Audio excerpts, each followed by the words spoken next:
Hey everybody, welcome to the Fireside.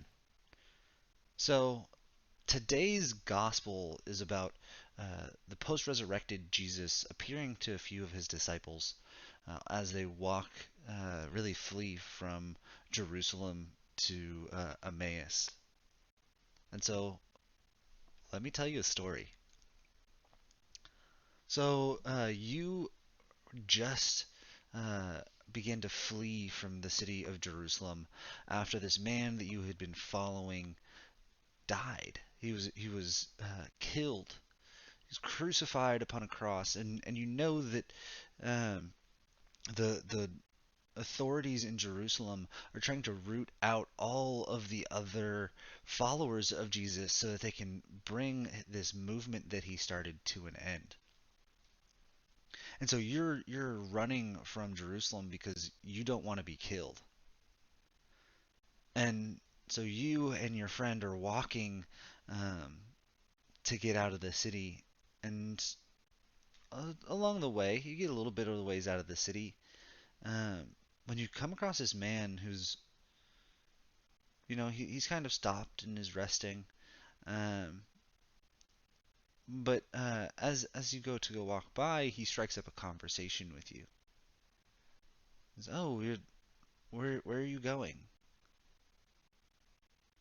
And you look at him and say, "Oh, we're heading to Emmaus." And he looks back and he says, "Okay, well, why? Why are you leaving Jerusalem?" And you respond, "Well, surely you know about Jesus. Like all of his followers need to leave." And he's like, who is this Jesus person? And he's like, "What?" You're like, "What is?" Everybody is talking about the death of this man. Everybody in the area knows about it. How have you no idea of the things that he's done, the things that have happened to him? And he kind of looks at you in his conversation because you mentioned the fact that you believed before his death that he was the Messiah. He was going to come and liberate and make Jerusalem into an amazing uh, powerhouse of a country once again. Make it a world power. He looks at you and says, "Well, you said that you believed this," and you kind of look at him and say, "Yeah, well, at least we did. We thought we were finally going to get out from under other people's rules." I, he says, he looks at you and says, "Well, is it possible that he is still the Messiah? Is it possible that he is still who he said that he was, and that you believed him to be, even though he's died?" And you look at him like, "What are you talking about? The man is dead. There's no way that he could be the Messiah. There's no way he's going to free us." But he then begins to tell the story of Scripture in a way that you had never read it before. Despite growing up and knowing all of Scripture, he began to weave the tale. He began to point out places that showed differences from what you grew up knowing the Messiah to be. Instead of someone who comes in with sword and shield to liberate, he comes in and sacrifices himself for not only the people of Jerusalem but for the people of the world. And as you read through it, and as he references you uh, all of these different scriptures, you think that perhaps not only did he not come to liberate the people of Israel from a physical oppression, but more so the people of the world. And every time that a question arises in you, you ask him, and with such ease and grace and knowledge, he responds.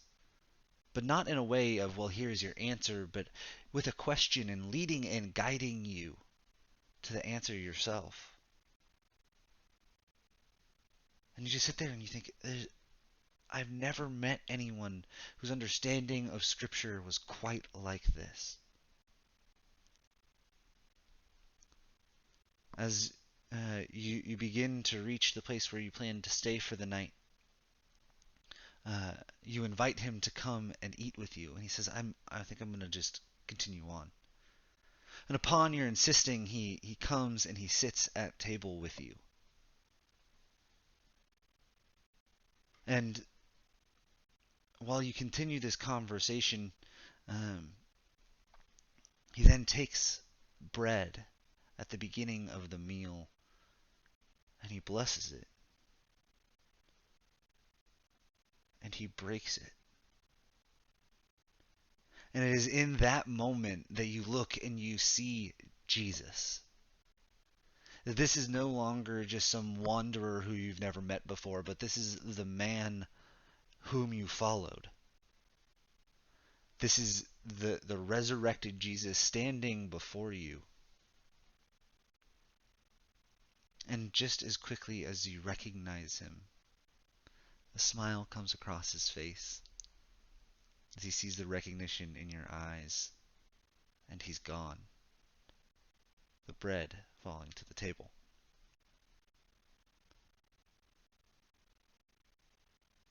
You see, that's the story of the road to Emmaus. Jesus is walking with us and trying to share with us the truth in Scripture that maybe we aren't seeing correctly, or that um, we are misunderstanding.